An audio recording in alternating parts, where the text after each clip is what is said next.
All right. MAVI, Shadowbox. Heard a lot of good things about this album. This came out back in August of this year. Saw lots of chatter about it, some buzz about it, people saying good things about it. But, this is a smaller artist. Let's see, what's he got? He's got 1.5 million monthly listeners. That's pretty good. That's pretty good. And I wanted to check it out based off of what I was seeing. And I was like, well, here we go.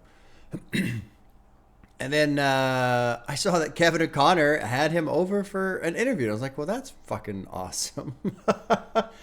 And I started watching it.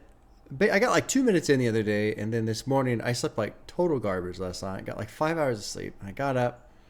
I was like, oh, I'll just play some Diablo, I guess. And I threw it on and got like 5 minutes into this interview. And they're talking about the lyrics and what it means. And Kevin's asking him. And I stopped watching because Mavi said, I love making music where it's open to interpretation and everybody can kind of get their own thing from it. That's not exactly how he said it. I don't remember exactly how he said it. My brain is fried. But I really appreciate artists like that. It's one of the reasons why I want to check out the new Billie Eilish album is because she on the Stephen Colbert Show was talking about how she loves seeing what people think of something that she makes. She loves, like she asked him about the cover for the album. And he's like, I don't know. And what does it mean? She's like, you tell me. Like, I love when artists are open to different experiences people have with their art. I think it's amazing because I think it's absolutely true. I think if you're the creative person and you're creating the thing, it's yours in that process of creation. But as soon as you say, okay, I'm done, and release it, yes, it's yours, you made it, but in my opinion, it now essentially belongs to everybody else because everybody else is now having their own experience with that thing in their own way. And I feel like some of the artists are a little rigid with their art and what it means, and this is what it's supposed to mean, and it doesn't mean that. Just relax a little bit. Like, I understand if you have like a specific intent that you're trying to get across, but that's the magic thing about art is people have their own experiences with it. Regardless of what it's meant to be, it always turns into something else as it passes through the filter of another person. So when they started talking about that, I was like, all right, I can't watch this interview because if they're going to talk about lyrics and I want to hear this album. But basically it sold me on this album. And I was on the fence, like I want to sit down and do like a pay my respects to Ka weekend where I do Descendants of Cain and The Thief Next to Jesus. And I almost did that, but I'm so tired. And I was like, I can't do like over an hour's worth of pouring through lyrics. I would just smash my brain to oblivion. And I want to do, Forever's a Mighty Long Time by Big Crit, but that's a long one. I was like, okay, I'm just going to sit down with this one. I've been wanting to do it anyway. Perfect time, perfect excuse. Essentially. It's called Shadowbox. I recently found and started watching a couple of videos about, what do they call it? The shadow self or something. It's kind of like, I guess it's kind of like looking at ego, but from a different point of view. I've never really dove into the idea of the shadow self, and I don't know how to explain it very well, but the general understanding that I have is there's you, and then there's the other you that is essentially all of the things you're fearful of, you don't like about yourself, the things that you try to hide from. And from what I understand, that the more you try to hide from these things that you dislike about your own self, the more they like kind of boil and fester inside and lash out in stronger ways. Anyway, I don't know. If you know about it, you know that I'm explaining it poorly. And if you don't know about it, but it sounds interesting, there's tons of stuff you can look up on YouTube and listen to. And it's pretty fascinating. And I've always approached it more from an ego side. Like I try to embrace the things about myself that I'm, self-conscious of or I don't like. I try to, just expose it to light because it makes it easier to deal with, in my opinion. That's been my experience. But like when you think in regards of ego, I feel like people say, well, you have to, destroy the ego. No, you can't destroy the thing. It's always there. It's more of like living in harmony with it and keeping it not even under control, but just what I do for myself, for example, is if I get all bent out of shape over something, I go, that's you being really sensitive. What's wrong? Did your feelings get hurt? Is your ego feeling a little precious right now? That's what I do to myself. And it helps me just go, God damn it. I was taking it seriously again, wasn't I? Because that's my, I guess, like my base belief is don't take this shit so seriously. Like life is supposed to be an experience, and it's supposed to be lots of things, not just fun. But I definitely feel like this experience that we have is akin to a dream, and if you take it too seriously, you essentially turn the dream into a nightmare in a way. But sometimes that's what people want too. So like, there's no wrong answer. It's really an odd thing, and your experience is your experience. There you go. Like, nothing's gonna come along and go, actually, you're wrong. Change your experience. I mean, some people have life-altering, things that happen to them, but generally speaking, we just live how we live, and that's it. Anyway, lots of rambling. Another thing, when I get tired, like I am, get very, just generally emotional, so I might turn into a slobbering mess. Kevin was talking about how he cried to this opening track, 20,000 Leagues. I did catch them talking about how, because Kevin's question was, what were the lyrics about? Like, who was it to? And because he was taking it from the perspective of as a parent. Mavi was saying it's what if God was talking to me, but that's when they got into this whole, I want you to, just interpret it however you are. So I have some core understanding of the opening track, and I think I have a general understanding of the album theme, but who knows? Anyway, let's get into it. We got 14 songs, 33 minutes. First time listening to Mavi. Yeah, 20,000 Leagues, opening track. Producer is Beach Noise. Let's jump in. Let's check it out. I'm excited. Well, no, not excited. I'm quite curious. I'm intrigued. I'm ready to dive in and explore this thing that was made by a person who is open to other people exploring what they make. That's fucking cool. Doesn't happen very often. All right, here we go. Track 1, 20,000 Leagues.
This is cool.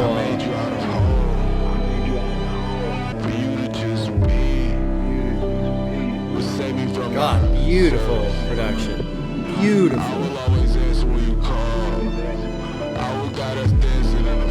Wow.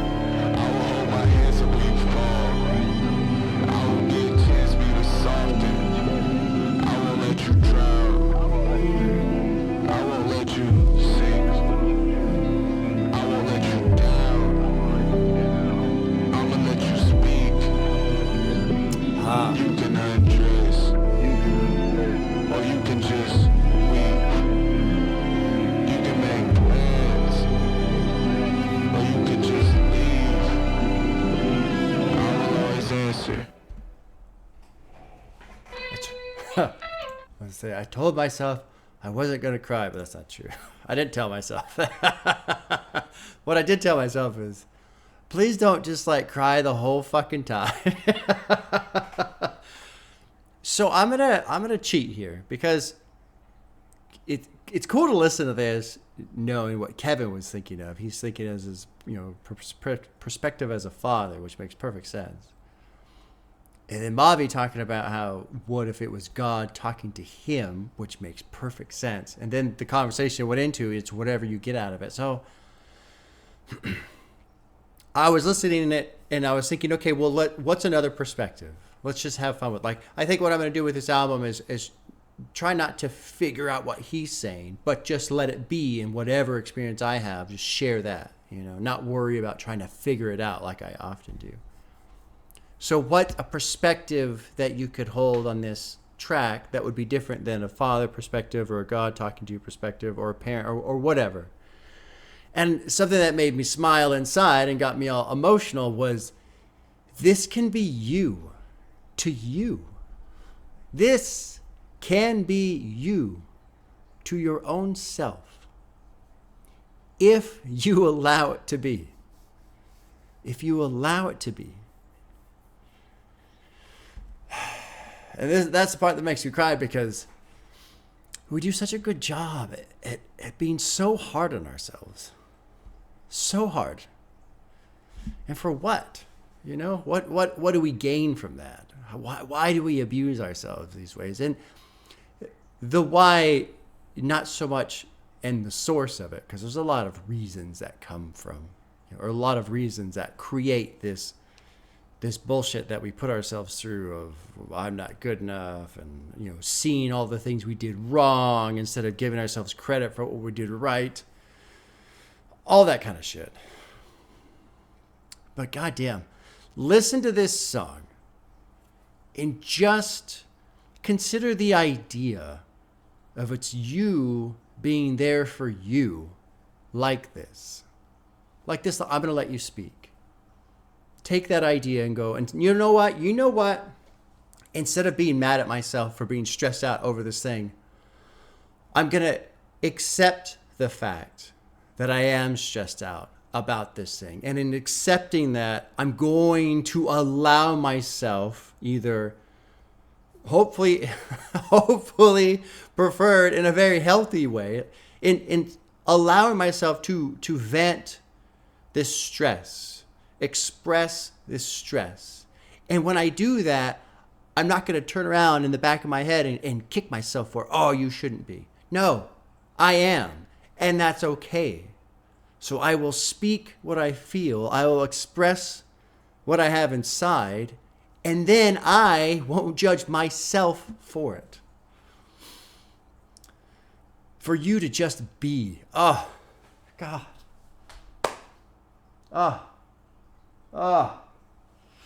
Just be.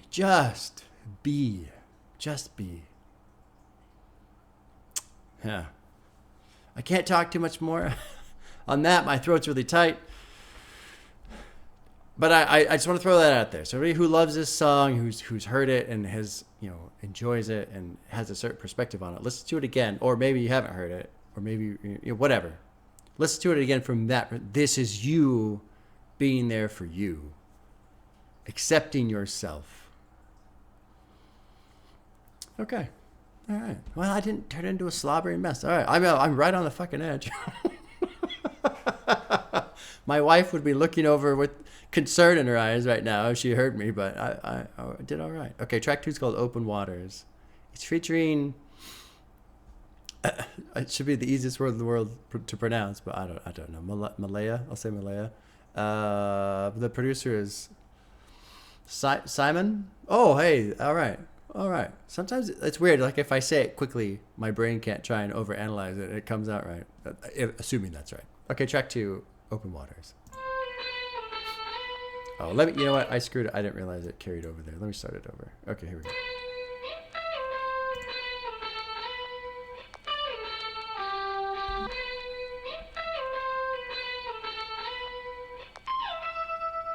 Still waters run deep, pill grounded, psilocybin on the beach. Just trying to cleanse my mind of what I seen, I need a baptism.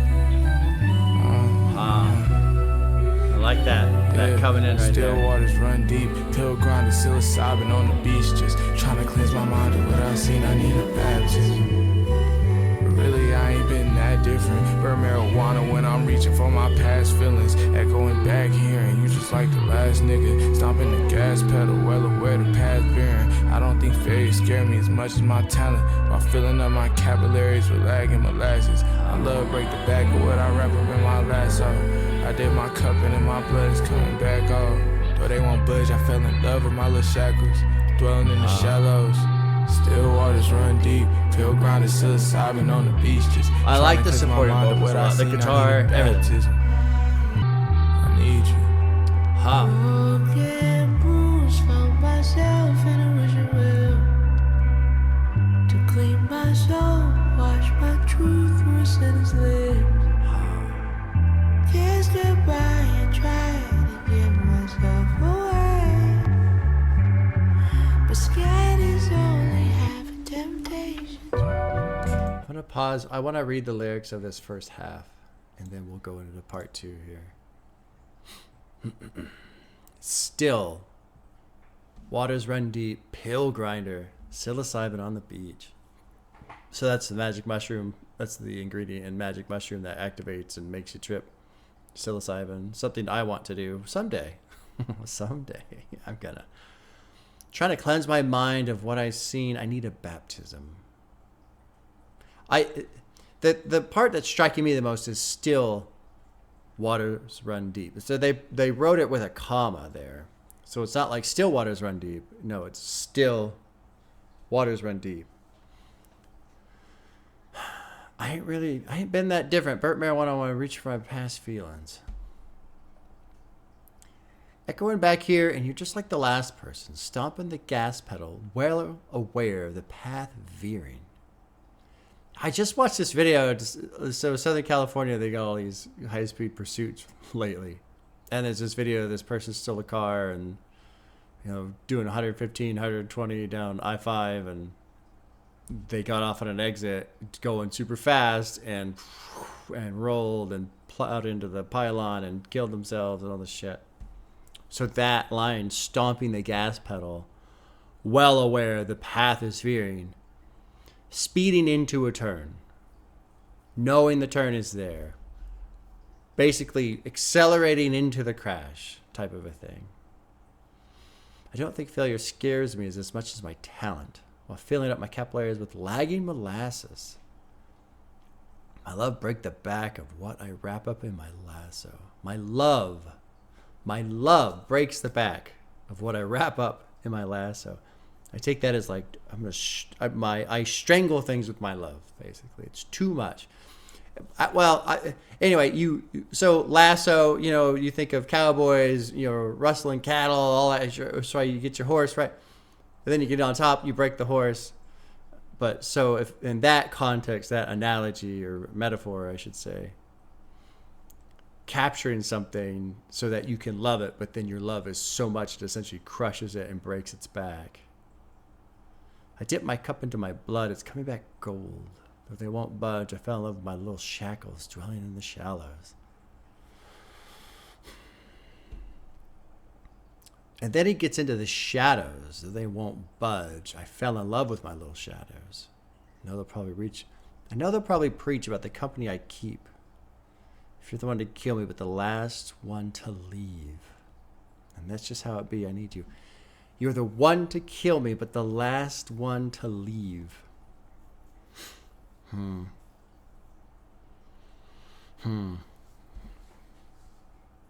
It's almost like the first thing that really goes through my mind is a sort of Stockholm syndrome, where the person's no good for you.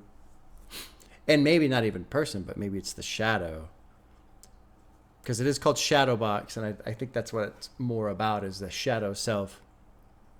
But and anyway, here's this thing that will destroy me, but it's also loyal to me. It won't leave. And so the idea of Stockholm syndrome, falling in love with your captor, this was like a parallel of falling in love with the loyalty that the thing has that will also destroy me. Like the people who say they love me don't stick around as long as you do, but you're here to destroy me. And how odd that is, Broken, bruised, found myself in a wishing well to clean my soul, watch my truth through a sinner's lens. So this is interesting to say too, a wishing well, when he's asking for a baptism. Clean my soul, kiss goodbye, and try to give myself away. Misguiders only have the temptations. Okay, let's listen to part 2 here. But scatter's only having temptations.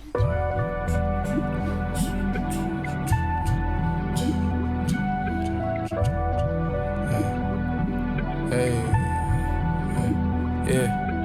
God forbid a nick betwixt my ribs. I don't know how to fix my houses when my bed is and my skeletons and traumas live. For my kin, I'll be a pillar for a paw to live. I know I never called enough. I promise it was all for them. Far from home, dissolving gills before I crawled or hopped, I swim. Trying to find how far I get the as water larger when sound. I cross the limit. I just want it all to empty.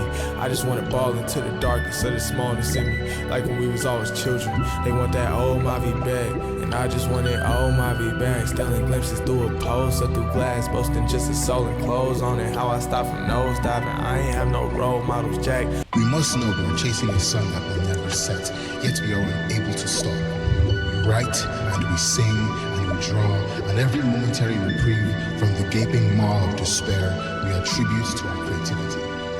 The truth is, art can't save the world. Art can only make the world look at itself.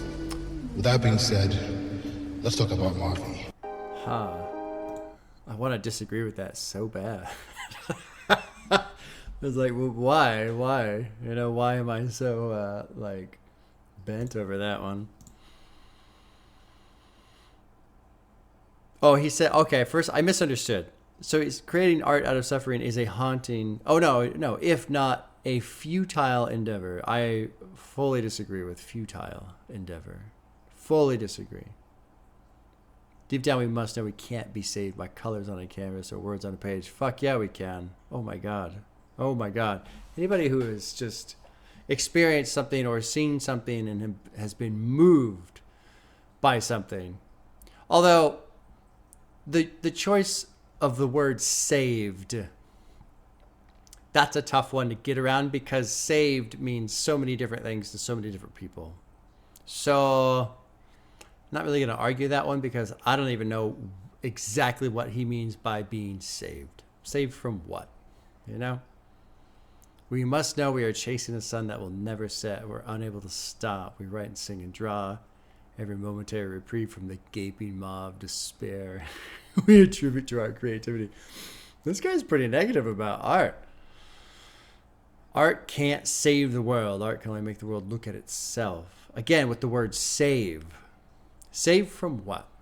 Because I don't look at art as something that's here to save us. I agree with the idea of making the world look at itself, but I also feel like it's something to make ourselves look at ourselves. And my perspective is, this is all of this is existence. We are existence. And every aspect of existence is just part of the experience. And so without art, you lose the appreciation of the experience, good or bad, because it's all part of it. It's all part of it. It's kind of like going to a buffet and well, I'm just going to try all this shit. Oh, this is good. Oh, this is awful. Try this. This is so bad, right? It's all experience. It's all an experience. Let's go up into this second portion. Check out the lyrics here. God forbid a nick betwixt my ribs. I don't know how to fix. A nick betwixt my ribs. And he's saying, God forbid. And so I feel like, the idea of a thorn in my side. God forbid I have a little thorn in my side that I can't fix, right? Like, God forbid I have to deal with something that's annoying in a sense, I feel like if you're saying something like that, there's a contrast, an implied contrast of compared to these other people that are dealing with so much. People who have lost everything, either in Florida or Gaza or wherever, right? Family members, homes, everything. So God forbid I have to deal with some little thing that I can't fix. My house is where my bed is, and my skeletons and traumas live. And the way he says that, because to say my house is where my bed is kind of to say my house is wherever I sleep. But then the tack on and my skeletons and traumas, it's like he's bringing them with him. So wherever he sleeps, he brings all of that shit with him, type of a thing. I know I said earlier I was going to try and just enjoy it from my own perspective. Maybe I'm unable to do that. maybe I am too focused on what he's expressing and just trying to take in that expression rather than, how it affects me. Speaking on that, I have like a roots problem in the sense of I feel like I have no roots. I've moved so much in my life. And we lived here for quite a while now. I think sneaking up on 10 years, I think. And I love this house. But I also know this will not be the last place I live. And so even though I love here and I love this home that we have made for ourselves, there's still this lingering feeling of, well, but this isn't my home. Like when I think of the word home, I think of the phrase, I'm going home. And then I think of home as this place that you can always go back to. And I don't have that. I'll never have that. Which is strange. In a way, it's its own skeleton, And, maybe it's its own trauma as being a kid and parents getting divorced and having to split summers and all this bullshit. Different schools all the time. And it's just, maybe. So there's something there for me as well. For my kin, I'll be a pillar for a pall to lift. A pillar for a pall to lift. A pallbearer is somebody who carries a casket to the grave. So for a pallbearer to lift a pillar, I don't really know how to take that. Pillars support something and they're big and they're strong, but they're also heavy and hard to lift. I don't know. Anyway. I know I never call enough. I promise it was all for them. Far from home, dissolving gills before I crawled or hoped I'd swim. Dissolving gills. Before I swim. So like he just wasn't prepared for any of this shit. Maybe. Who knows? Trying to find how far I could get. It's nausea when I cross the limit. I just want it all to empty. I just want to ball into the darkness. Maybe that's a hint at the shadow self, maybe not. Of the smallness in me, like when we were all children. I want the old MAVI back, and I just want MAVI. Is that like his name? That's got to be his name, right? Oh, maybe not. I don't know. That's got to be hard as an artist, man. Especially, so I almost did the other one. What's it? Let the Sun Talk or something like that? What's it called? Yeah, Let the Sun Talk. I almost did that one because I saw it was pretty popular. And I'm sure tons of people tell me you got to listen to that one. And hopefully I can get to it someday. But it's got to be hard as an artist to have a successful album, something that people love, and then you keep going as an artist, and then people just go, "Nah, man, make that one thing again." Like, look, I already made that, And artists, in my opinion, they're supposed to grow and evolve and change. So it's got to be hard, especially if you feel like you're improving in your art. But all people want you to do is go back to that first one again. Stealing glimpses through a post or through glass, boasting just a soul and clothes on it. How I stopped from nosediving. I ain't have no role models, Jack. Lost the most in this whole skyward act. A Noah nod serving as apology I owe to my dad. That one's very visual. Like just imagine at the show, right? I'm at the show. I'm up in my skyward act. I'm doing my thing, and out in the crowd, there's my dad. And because he's too far away, he just this nod. If that's what that means, but I see that one. I'd be sorry too often. I argued too often. It's me. Only saw you so often because I was too charming to leave. Flawed belief. I carve relief in stone. I don't know. When it's gone for me, then it won't be as lonely. I don't know. That one either. Washing in the sea, I'm only leaving bones. All that I've received, I dig a deeper hole. That last section right there. That last section.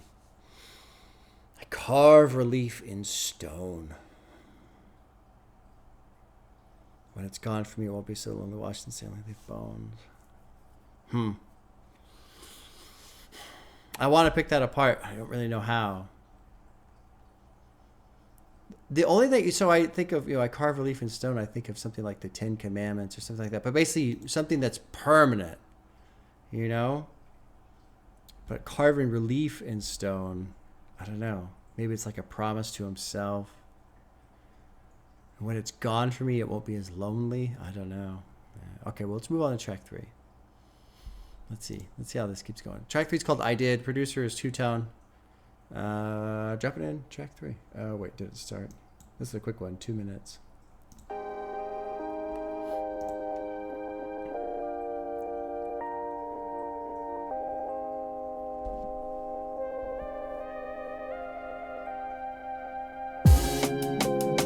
Oh, nice.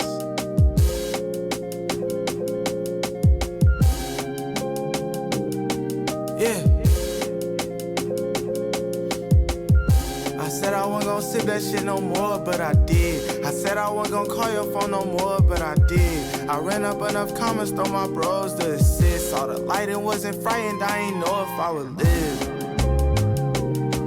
But I did. Excitement for this life declining slow the more I see it. And the time my pride was shiny, things are closed. And the women, heaven knows I was warm before I dove. I ain't listen. Anxiety just widening my holes in cognition. I'm fighting sleep, I'm guided by the roar of my engines. Was mindless thinking I could keep you warm with the fringes. Hit the limits of intention, drifting, picking up some spirits. I said I wasn't gonna sip that shit no more, but I did. I said I wasn't gonna call your phone no more, but I did. I ran up enough comments, throw my bros to assist. Saw the light and wasn't frightened, I ain't know if I would live. But I did. I told you I'm gonna break your heart, and then I did.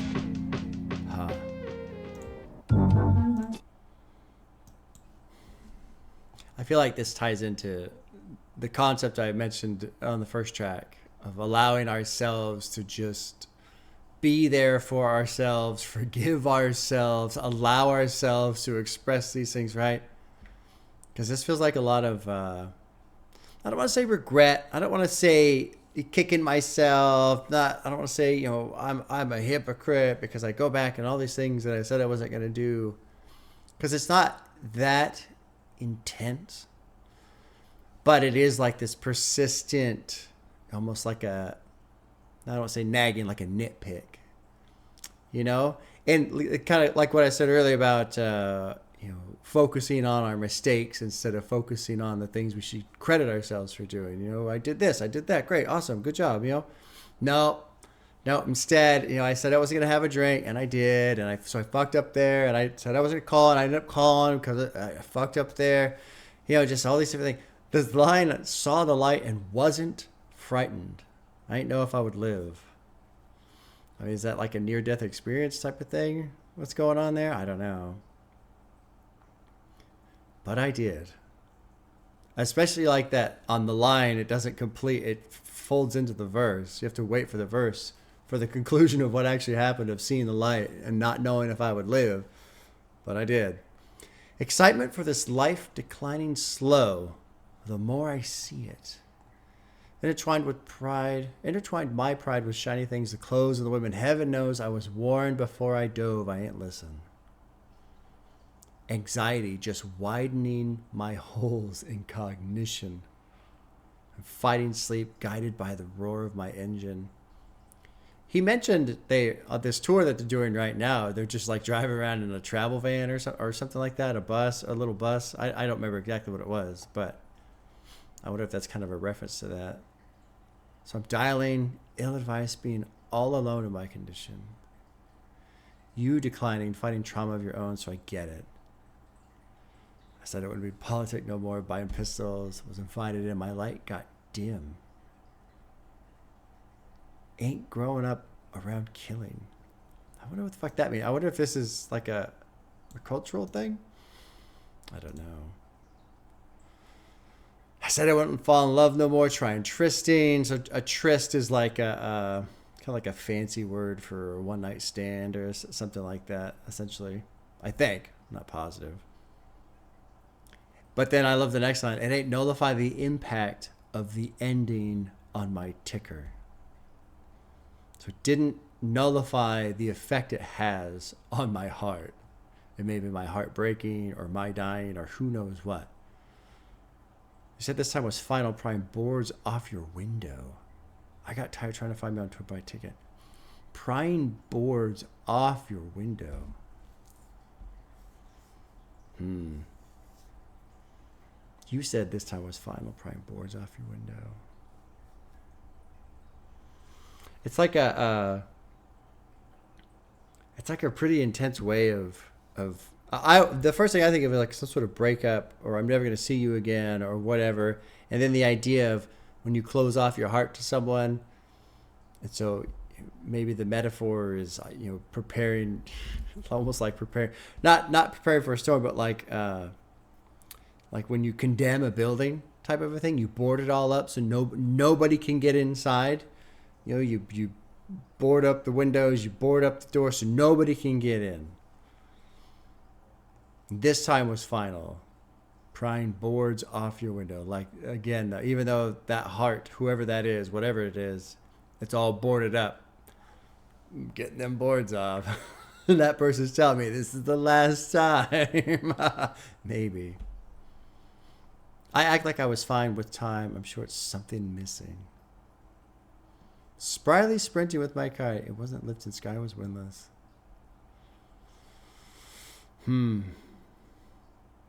I told you I wasn't going to break your heart, and then I did. This is kind of sad. Especially this one, too. I got tired trying to find me. I'm on tour, buy a ticket. Like, imagine just this relationship, this back and forth, and it's not going well, and then the person does reach out, and your response is, I'm on tour, come buy a ticket. Like, it's kind of flippant, isn't it? You know? Dismissive in a way. And then the next line, I act like I was fine, but with time, I'm sure it's something missing. So it's like there's this hint of knowledge of, shit. I'm cutting out this person that I know I need in my life. Maybe. Who knows? Fascinating shit. Let's move on to track 4. It's called I'm So Tired. I can relate to this right now. I'm very tired. Producer's little chick. Dropping in track 4. I can barely talk. I'm so tired. Yeah.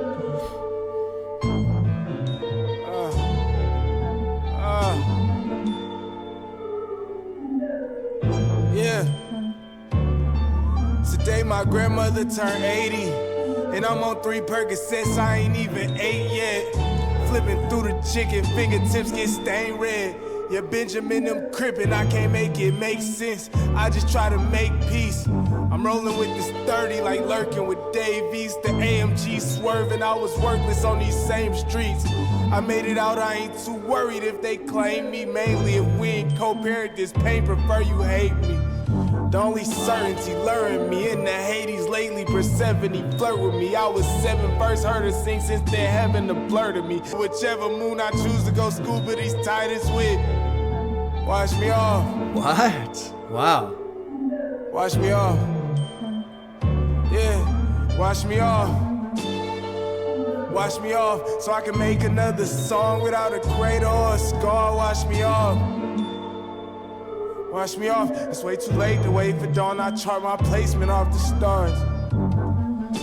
Wash me. Wow. Wash me off. Wash me.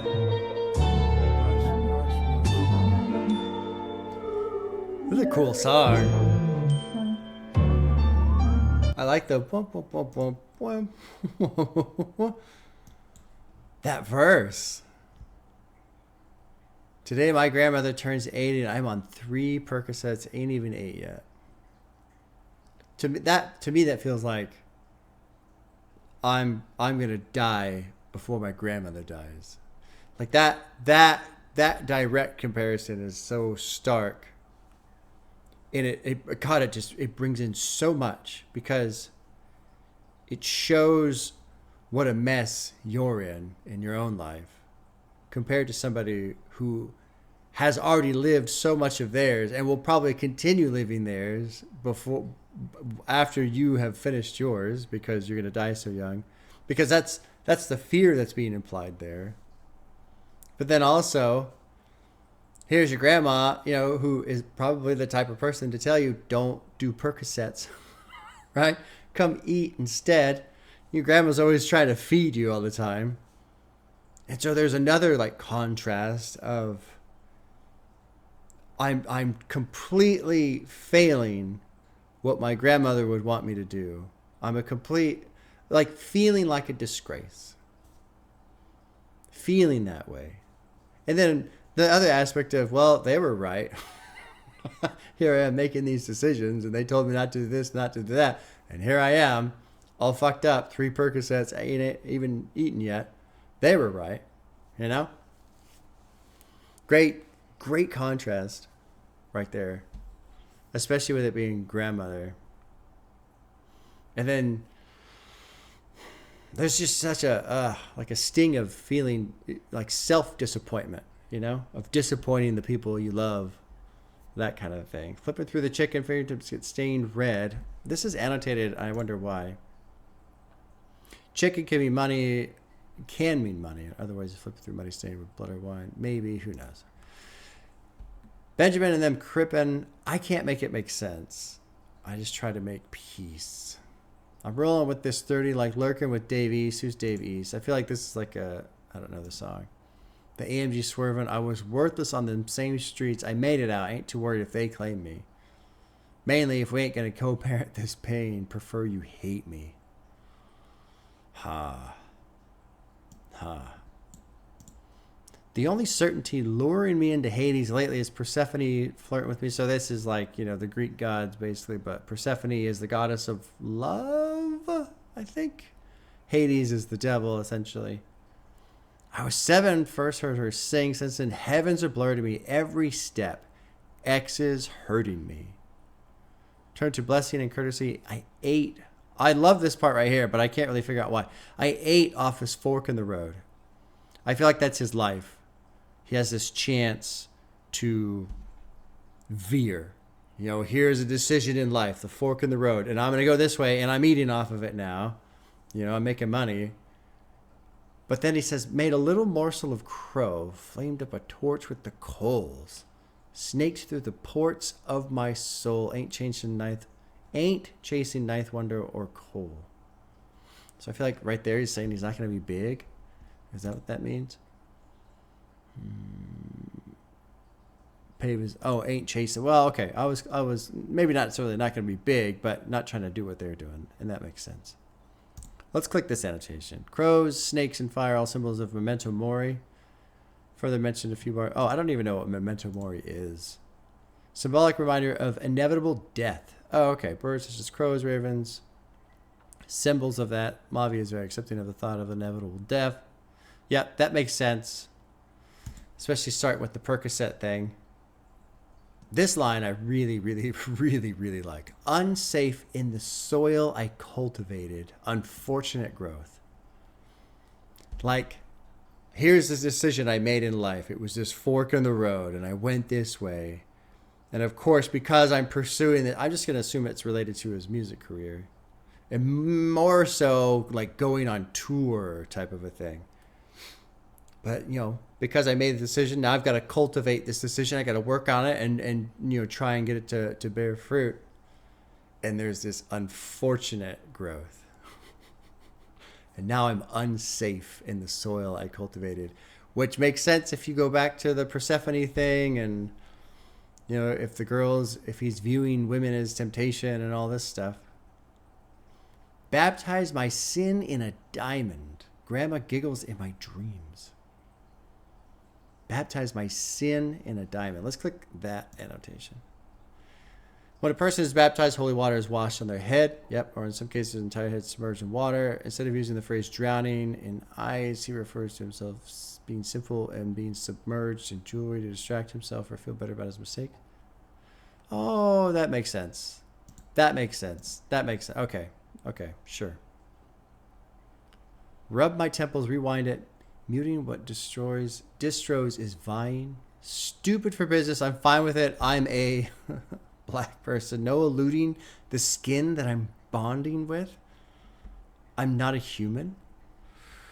So he's like, is he saying he's just getting totally screwed over in his music deals because he's dealing with these fucking white lawyer types, basically, that their whole career is based off of screwing other people?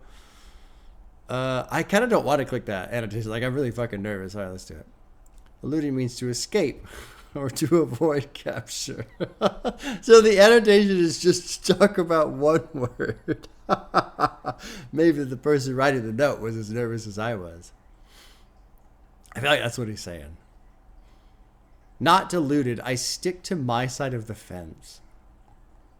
I feel like he's just, I know I'm going to get screwed over. I know I'm going to get screwed over. I know they're just going to look at me like another way to make money, another way to screw over a potential artist and siphon as much from them as possible. Not even going to lie to myself about that. But whichever moon I choose to go scuba. So moon, scuba, that's, you know, underwater. These tidings with, wash me off. You know, moons, tides, scuba, I don't fucking know. But it's called I'm So Tired too. Ha, Chippy. Cool song. I don't know what to make of that. Just a lot of, it's kind of a cool writing style because it's very, it's pretty esoteric. But there's definitely meaning woven in there. And I'm sure there's people who go through this and it makes more sense to them than it does to me. I mean, it's my first listen to it. But I like the way it's written. It's just kind of confusing, but in a way that engages the emotions. Let's keep going. Track 5 called Tether. Producers Alexander Spit. Dropping in Tack 5. Tack 5?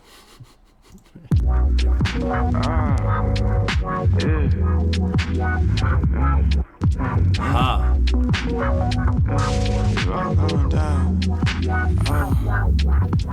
Showing my little brother get his chip without folding his hand. On the fort, I'm copping fish and grits with a pole in my pants. Holding pissy, it was me and Mitchie, a four in a prayer. I make women miss me, niggas hit me, don't know who my friend. Halfway across the river, I'm still stitching up holes in my plan. Coping with addiction, my conditioning corporate again. I'll give back every penny just to chill on the north with the fam. This shit getting older, limits a little bit bolder and sand. I hear goodbye before your tongue rise. As near as I can hear the sunrise. It's clearest when the fun's dry. I never could just do it right in one try. And so I jumped the fence of heaven to another life. Breaking in I was taking pills while mom was making dinner. I think my main guardian angel was my babysitter. I let my shadow lead the way and I got taken with him. Trying to walk toward the life of separation. It's just me and you while I forgot to breathe. You grew if I just try to see. Yeah. Oh wow. I was just getting ready to say Trippy Production. And they done went over the top with it right there. In a good way. I love that.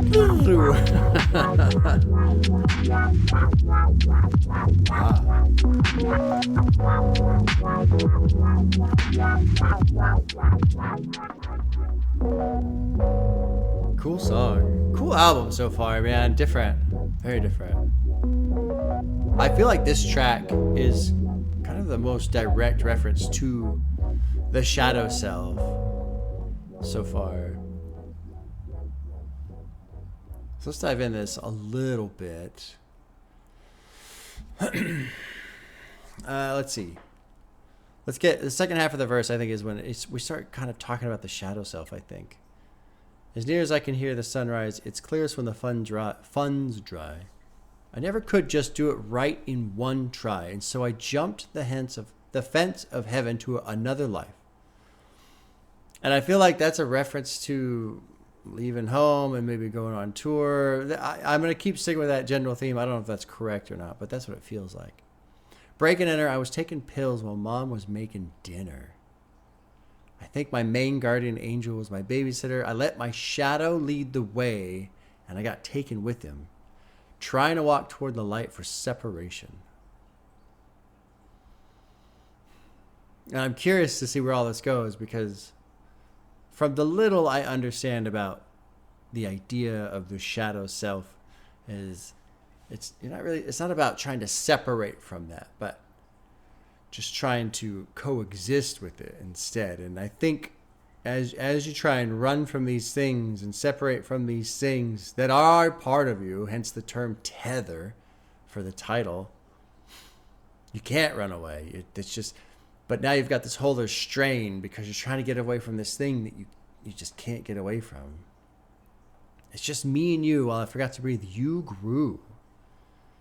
If I just try to see and shoot, we're both going to die. So I can't kill the shadow self, because to do that is to kill me.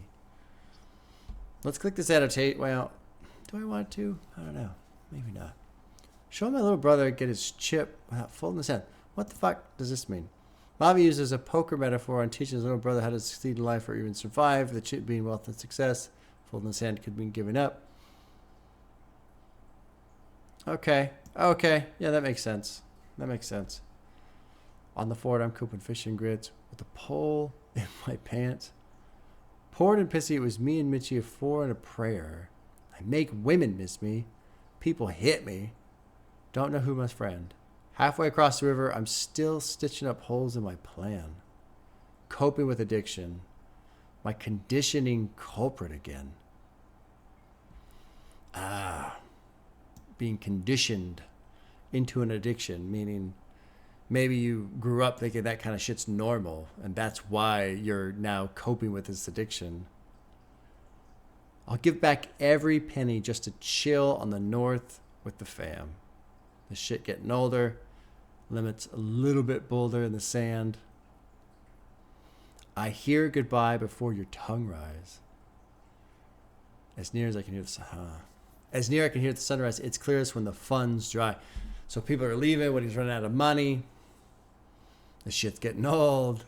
I just want to be back home again. I've got this stupid fucking drug addiction. Stitching up holes in my plan, meaning, I had this idea. Clearly there were flaws. I didn't realize them. Now I'm trying to fix the flaws of this plan. Meanwhile, it's just me and you. Me and you, my shadow. Let's see if this talks about the shadow. Yeah, MAVI sings through his shadow, perhaps a metaphor for his inner demons. Yeah, okay. Okay. Well, let's keep going. Maybe there's a bit of a story that unfolds here. Track 6 is called The Sky is Quiet. The producer is Jacob Rochester. Dropping in track 6. Yeah. There's so many questions I can't answer. Yeah. I done made hearts bleed, scars seen cars screech off, dark stars see sauce, creek rock, keep frosty, breathing in my fingers, beatboxing. Will sleep across the street, my feet just keep walking. Agree, my need crossed with just seem to breed lawless. The yeast I needed for my preconceived solace. The mayor and the maker and the baker man, shaking hands, they pay to see a baby of enslavement through the label dance. I stir a slurry to my words, slurring, make amends. The earth hurts and so the church the first language in me. The Reverend watch us settle in the pew. From his Escalade, we stepping in the hoopties. With daily bread as food, ain't wedding, caressing death without my loot. I ain't measured the correct amount to suit, but I'ma tell you when I do. That was good shit. That's just a great 90-second run right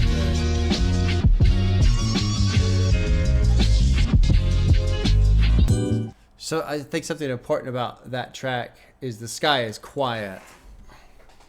And the opening track, 20,000 Leagues, is supposed... Well, MAVI said he can, he said we can interpret it however we like, but for him, he thought about it being God talking to him.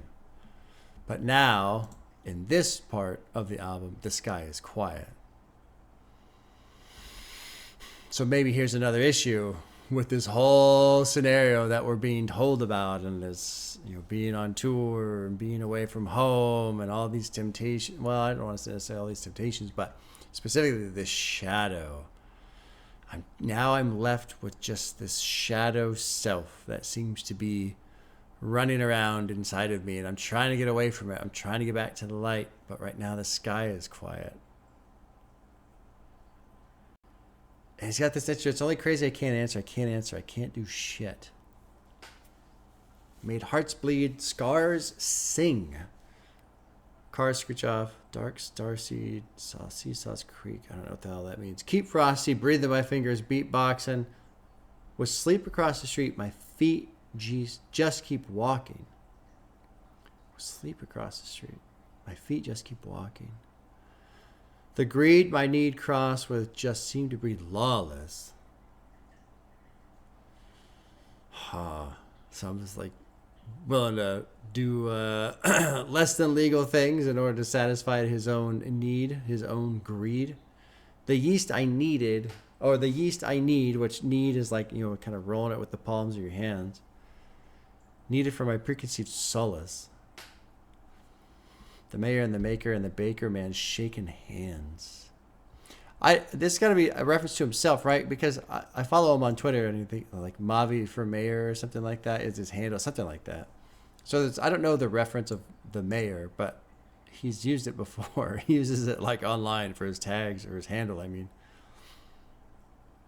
And the maker and the baker man shaking hands. So the mayor, I think, is him.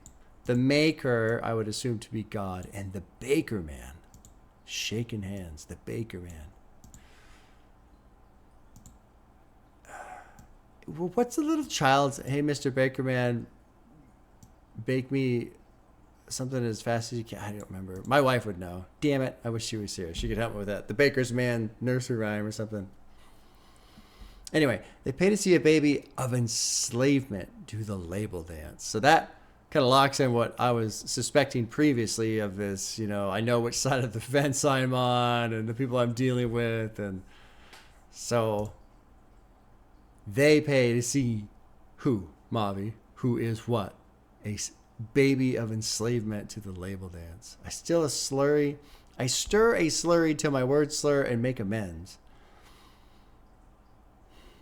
So he's like drinking this fact away. Is he trying to ignore that through a little bit of alcohol? The earth hurts, and so the church, the first language in me.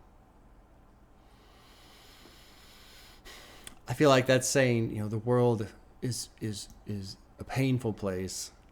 So the church, the first language in me, meaning the Bible, is like maybe, you know, he just goes back to his room and reads the Bible or something like that. Was burnt early. First surgery made me take a hint. The dirt working on me, hatred made me blaze a semi. God is able, gracious to me, so I feign contentment. Beautiful. Beautiful. I feign contentment. Oh, God, that's great. That's great. I'm going to pretend to be happy with what I have. And I love that. I love this admission of self-awareness in a realm of admitting I'm pretending to be happy to try and it's almost like admitting to an illusion of faith. And I'm not saying that's where MAVI is. I'm not saying that. But sometimes you get in these spots where it's like, I'm sure we've all been there at one point, right? Where you're pissed off about this, you're pissed off about that. I wish this was. Meanwhile, you know, you're in your house and there's your car and you're on PlayStation. It's like, it's so easy to take a step back and look at all of the things that we have, all of the blessings that we have, and realize there's just literally hundreds of millions of people out there with far less. And then go, oh, yeah, okay, well, yeah, fine. I'm happy with what I have, I suppose. Right? And you don't have to, you know, that's not anything to do with religion. That's just like because sometimes we just want to throw our fits, right? And that's why I'm actually pretty happy with what I said about that first song. The idea of allowing ourselves to be there for ourselves and not punish ourselves and not judge ourselves and just express it. Because both are true. Yes, you can have a good life, and yes, you can have so much more than so many people, and yes, it's true that you're not necessarily suffering like they are. And yes, your boss is driving you fucking crazy, and yes, the traffic you sit in is driving you insane, and yes, like there's still struggle, and it's okay. It's okay. We can feel upset. We can feel stressed out. We can feel grateful. All those things can happen at the same time. We don't have to judge ourselves for it. We don't have to kick ourselves for it. It's not a suffering competition. It's not, it's just let it go. It's hard. God, it's hard, you guys, sometimes. It's so hard. But it's a nice alternative to just torturing yourself. God, that's such a great line. I feign contentment. Hanging on the trap daily, taking fake prescriptions. So there's your, I don't know about Percocet, but whatever. The spin doctor spend a property on glitter rocks and drip. The spin doctor, I'm going to assume that's like a DJ, spends a property on glitter rocks and drip. So like the amount of money you could buy a house for on jewelry and clothes. That's how I'm going to take that. Just for jitter, over caution for potential robbery. Just like a cycle that I push the pedals to is yet untitled. Skies reveal the message to me, but it's illegible. So the sky is quiet. I'm trying to reach out to God. There's some sort of message out there, and I can't understand it. I share a bed with her and hid the naked truth. Obsessions fed. My belly peckish. Peckish is a great word. Great word. It means you're a little hungry. A bit peckish. I could have a snack. A little peckish. Lever swoop the scale. Impeccable. You would be peckish too if you're 3 Percocets in and you haven't had anything to eat yet. Lever swoop. I don't know. And then scale. Impeccable. Why? My Spotify is doing this cool little trick where it starts to decide, oh, you're not listening on your computer anymore. You're listening on your phone. No, I'm not. Nope, really not. Anyway. The Reverend watches settle in the pew from his Escalade. We stepping into hoopties with daily bread as food. I love the word hoopties. So he's in his Escalade. We got to get in our shitty cars with daily bread as food. Ain't wedding, caressing death without my loot. I ain't measure the correct amount to suit. What's this annotation? I'm going to get this. MAVI hasn't tailored his suit for his metaphoric wedding with death. He's not quite ready despite close calls. Okay. This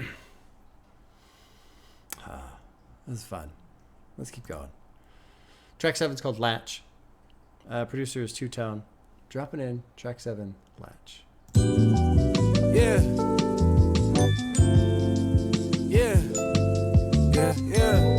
This is delightful right here. Oh my god. Yeah. My eyes move quarter time, my pupils quarter sized, I'm lifted. I need endorphins high, if only for the night I'm injured. I set my core aside like for the source, cure my symptoms. Just got my sword and spine, the mission sort of line up with them. I tried destroying mine to cleanse the boredom out my system. I see that borderline alluring corpses out my sickness. I met a boy beside the made a corpse about my trenches. I let the Lord decide if I was going out and he sent me. I showed my mortal side and she was mortified, I went still. I closed the door, sometimes still go to war behind my sister. My head absorbing, now I try ignore signs that I'm litty. Lay dormant, poor disguise, this shit made your now it's my city. For touring, I hit Brody with a quarter pound, he up 50.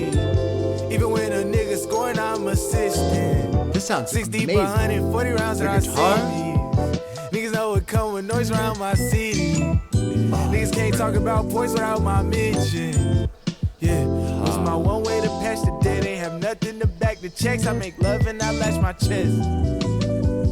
Yeah, it's crazy. The guitar, man. Like today, I woke up and I looked in the mirror and I was mopping. And I was fucking mopping. Yeah, I like Latch a lot.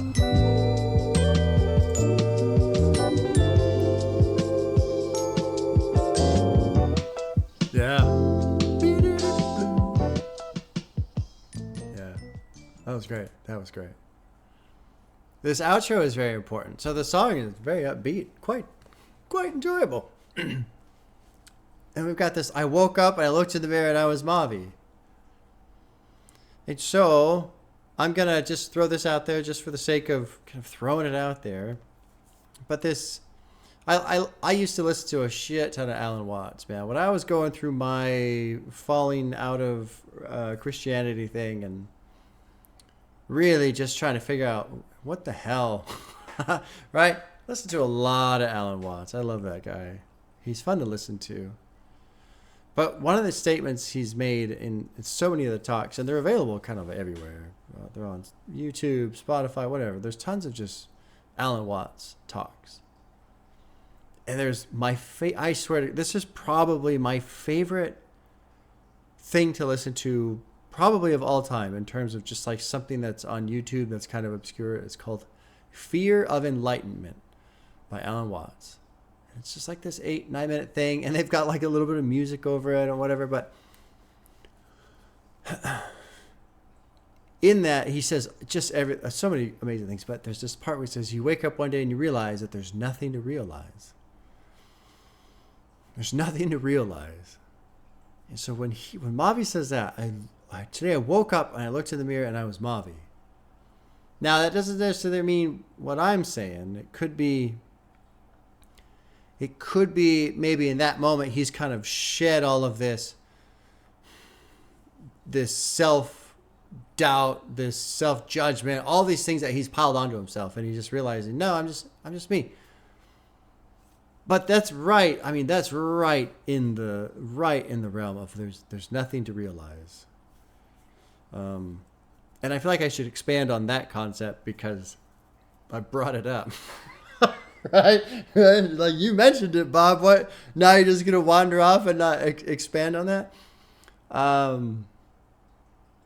This is it. It's funny because if you go down any of those rabbit holes, like Alan Watts or other people, it sounds like they're trying to talk in some sort of weird code, or like they sneakily know. Is that a word? Sneakily? We're just going to let that one go. They know that this little thing that you don't know, and instead of just telling you what it is, they're hiding it from you with these little tricks and these phrases that seem unintuitive and backwards. But the reason why they don't tell you is because there's nothing to tell you. Because this is it. Like, this is just it. Whatever your experience is what it is.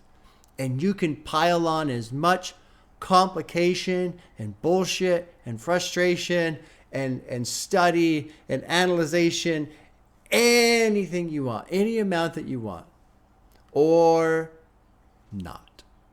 You could just realize, I'm here, I'm me, this is what I do, this is who I am. I'm either going to be truthful about that to myself or not. I'm going to be truthful about that to the people I love or not. It's all just right there. Always. Always. And sometimes I think about, this is like a very odd parallel, but sometimes I think about that quote from the first Matrix movie where Agent Smith has Morpheus chained up and he's trying to, break into his mind to get the key to the human city, whatever that was called. And he's talking about the first Matrix and how it was originally coded to be some sort of, wonderful paradise where everybody would live and be happy and nobody would accept the code. And the entire crops were lost. It was a disaster because no one would believe they could just live happily. Like, I feel like that's such a great description of us. We just can't. We fucking can't stand it. Just the idea of, I'm going to be happy. It has to be all, now we got to go online. Let's go online and argue about shit. Let's be mad at something. Hurry, quick. Before I've been happy too long. It just feels that way sometimes. We're so ridiculous. And then we take it so seriously. That's the double whammy. That's the worst part. It's one thing to be ridiculous and then just go, well, okay, that was dumb. I'm dumb. I'm sorry, guys. It was dumb. But then to cling to it. And no, this is who I am now. Oh, shit. And that's what scares me the most with kind of the landscape of America in general right now, and opinions that are being clung to, and political parties that are being worshipped, and just fuck. We're all taking this far too seriously. Another great thing about taking it too seriously is Bill Hicks, who's a comedian in the 90s, talking about how not only would I legalize pot, I would make it mandatory. And he does this little bit about a guy stuck in traffic and he's honking the horn. And he does it really well to make it, nice and obnoxious. And he walks up and knocks on the window. Shut up and smoke this. It's the law. The other guy's, oh, sorry, I was taking life seriously for a while there. This is fun. So this is another version of being very tired and just fucking wandering around mentally. I should talk about lyrics probably. Maybe I won't. Maybe I'll just say a bunch of stupid random shit and then move on and not even address the song. Fuck. My eyes move quarter time, my pupils quarter size. So he's fucking high. I'm lifted. Yes. Yes, sir. You are. Please step out of the vehicle, sir. I need endorphins. High if only for tonight. I'm injured. I set my core aside. Like, fuck the source, cure my symptoms. I'm so glad he talks about symptoms versus source. Because that's another thing we do. We try and fix our symptoms, but not the actual source. Just got my sword and spine. The mission sort of lined up with them. I tried destroying mine to cleanse the boredom out of my system. I sit at borderline of luring corpses out my sickness. I metamorphosized and made a course up out of my trenches. You got me, bro. I don't know. I let the Lord decide if I would go or not, and he sent me. I feel like this is prayer on the decision to go tour, maybe. I showed my mortal side, and she was mortified. I went still. I wonder if this is the relationship with the... I'm going to assume it's the same person where I was talking about earlier with, boarding up the house, as a metaphor for her heart to not let him back in anymore. I close the door sometimes, still go to war behind my sister. My head absorb it now. I'm trying to ignore sounds that I'm litty. Lay dormant, poor disguise. That shit mayoral now. It's my city. What's this about? MAVI for mayor. Okay. Fortorn. I hit Brody with a quarter pound. He's up 50. Even when a person's scoring, I'm assisting. 6 deep. 140 rounds in our semis. Okay. They know what come with noise around my city. Can't talk about poise without my mention. It's another poignant mind poisoned by addiction. When I defeat one, another 3 come around grinning. So is that like his vices? Yeah, that's what maybe. Got my feet up and my fee up to contentment. Well, or is it feigned contentment, right? Smell of weed smoke around cheapens sound of my wisdom. So he's saying all this smart shit, but he's high as fuck. So I was just like, oh, he's just high. Don't pay attention to him. No, but seriously, you guys, seriously.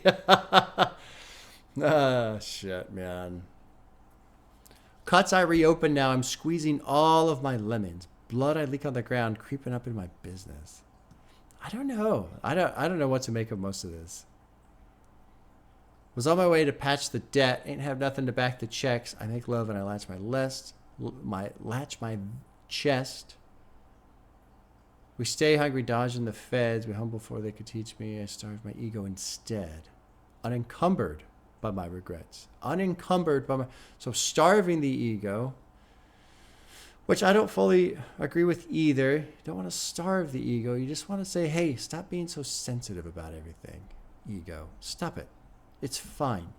It's fine. Stumbled into success, but really I kicked in the door. This part of the song was very fascinating to me. My Achilles tore off my leg. Remember when I was pure, but didn't have nowhere I could rest. I told her make sure she's sure before I never see her again. Came knocking just like before, but the hinges was all cement, so that door isn't opening up. Obviously, I'm squinting at the score. Wasn't sure this is what I meant. The spending tour another limb. That was on my way to that. Yeah, was my one way to patch the debt. I didn't have nothing but checks. Stay hungry, ego. Stumbled and I kicked the door and tore. Let's click this annotation about my Achilles tore off. MAVI states that the way he got where he is seems like chance. Evokes an image of someone luckily, sure, but I kicked the door and it reveals the situation. Stumbled there wasn't because of him by luck, but brute force, sure. Having his way and continuing his passion tore off his leg, which could symbolize the sacrifice he's had to make. Placed him now. Achilles was also a Greek figure who was known as the greatest warrior. He was completely invulnerable, but his weakness was his heel. Yeah. Yeah, and that's what I wanted to get at, the Achilles part, because I forgot what that story was.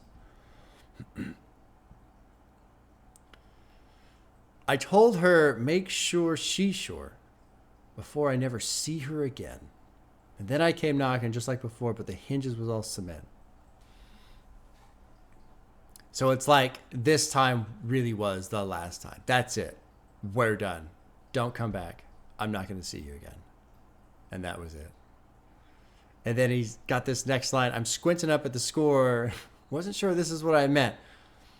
It's almost like in his mind, he had this idea of, oh yeah, she's going to say no, it's over. But I'll come back and she'll let me in again, just like she always does. But not this time. Maybe.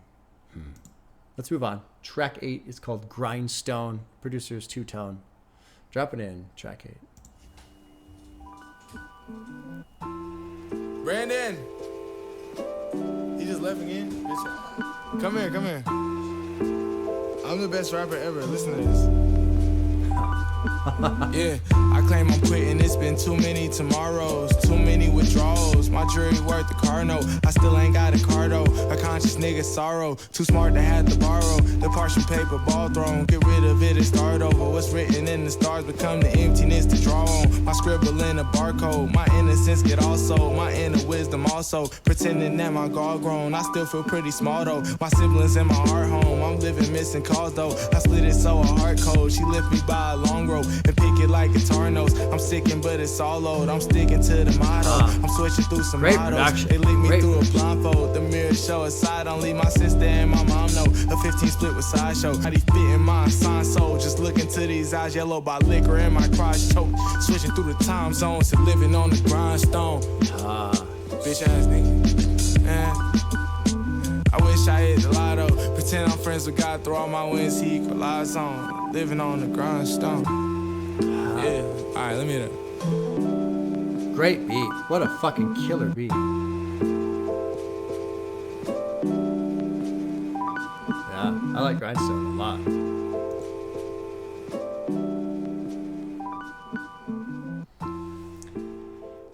You know, my initial take on just as he went through it, it almost sounds like this is like a... It feels like an overdose.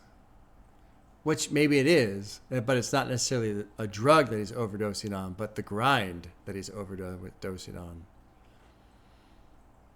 I claim I'm quitting. It's been too many tomorrows, too many withdrawals. My jewelry's worth a car note, but I still ain't got a car, though. I love that. Love that. Too smart to have to borrow. The parchment paper bald, thrown. Get rid of it and start over. What's written in the stars? Become the emptiness to draw home. My scribble in a barcode. So a barcode is something that you scan to either buy or sell. Become the emptiness to draw home. Let's click this one. The coincidences that line up imperfectly reflective the most during the hardest of times. Think of numbers, astrology of any personal. I feel like this is an incomplete annotation. My innocence gets all sold, which kind of goes with the barcode idea. My inner wisdom also. Pretending that my gall grown. I still feel pretty small though. I forget what gall even means, but I feel like this line is just, you know, pretending like I'm an adult, pretending like I'm able to, you know, make my own decisions and this and that, but feeling pretty small, which you would if you were in a really shitty record deal, that's for sure.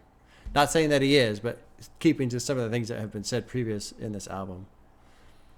My siblings in my heart home. I'm living, missing calls though. I split it so her heart's cold. She lifts me by a long rope. Pick it like guitar notes. I'm sickened, but it's all owed. Jesus. She lifts me by a long rope. I'm sticking to the motto. I'm switching through some models. They lick me through a blindfold. Oh my. The mirror, a show. The mirror show a side. Only my sister and my mom know. The mirror shows a side only my sister and my mom know. That's an interesting line, isn't it? With these models and they're looking them through a blindfold. The mirror shows a side only my sister and my mom know. I don't know. A 15 split with Sideshow. What the hell does that mean? This is a reference to 10K affiliated and DC-based rapper Sideshow who has made music with MAVI. Okay. All right. Swig of... I don't know what the hell this is. I'm chipper than a lawnmower. I'm chipping, tilting off focus. This ship is in launch mode. I'm sitting at the console. I drifted, lifted up, woke up. I figured it was all over. Oh, here we go. I drifted, lifted off, woke up. I figured it was all over. I swear I felt you in my arms. It isn't in the cards, though. I'm finna to let that thought go. I wonder if it's the same girl that the hinges are now cement and the windows are boarded up. A pill to fantasize on, a wrist for pressing pause on. Like you're checking your heart rate type of a thing. You know, you're going to press a button, you're going to press pause. And if you're checking your heart rate, you're waiting to see what your pulse is. I'm spinning with the wash load of penance. Then I'm knocked cold. A glimpse of Granny grinning in my kitchen, then it's all gone. Earlier he had this thing of she's laughing in his dreams. This is the part that makes me think of like Overdose right here.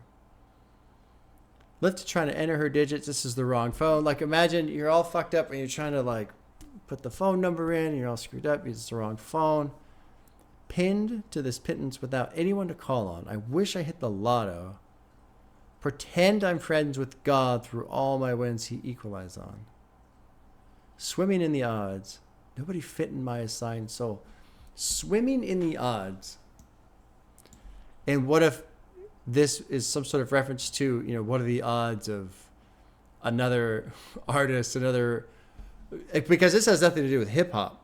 This has nothing to do with skin color. This has nothing to do with anybody. It's just another entertainment industry person all fucking strung out on drugs and overdosing and free, you know, that kind of a thing. If you're swimming in the odds, if you're swimming in those odds, maybe. Nobody's fitting my assigned soul.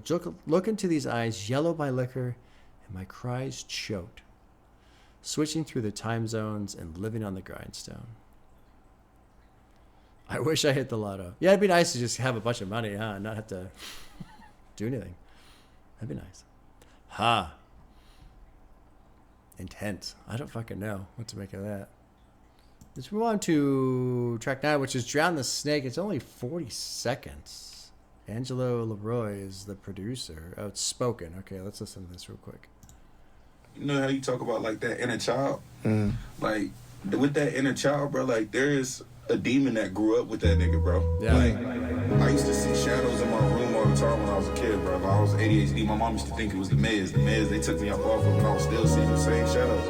And it was like I was still like had them same dreams, everything else. You used to have dreams about the girl and then everything else. Like, but that child, it grow up, and that demon do too. It get bigger, and it's like you gotta learn how to kill that motherfucker, bro. You can't let that just keep haunting your life.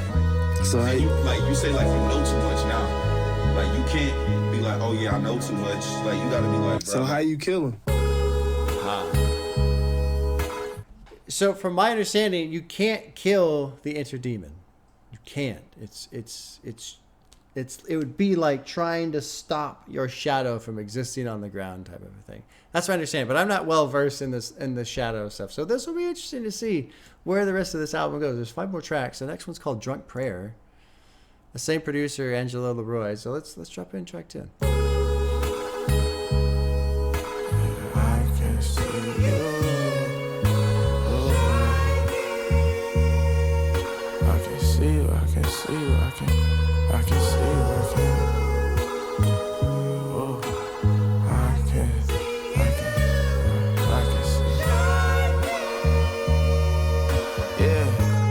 Song so far. They looking through me, you don't see me. I thought I made it out to sea, but I was dreaming. Ursa Major was the ladle, come and scoop me. My heart was banging out the cage, they caught us speeding. We hit the babies in the framing of the hoopty. I was hugged and I was cuddled, I was smuggled. Across the puddle, thought my destiny was struggle. God had impressed on me the message, scribble sluggish. I try my best, repeated yells is all I mustered. Perform surgery on myself with just a cudgel. I'm more certain about my death than my construction. I pull smoke till I'm out of breath to try to function. The God and Son for my little brother, my combustion. I'm a robot for the media, show bones off from the preening. I've been roped off when you see me now, choked off from the scenery. Post-op is just prolonging my lease again. My phone off, won't hold regard for reaches in.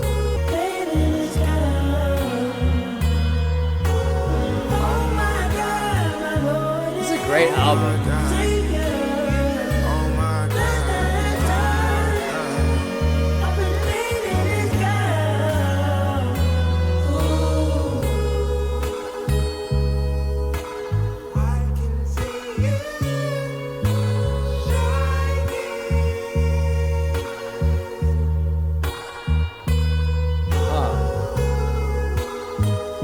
I'm really fascinated by this. I can see you shining.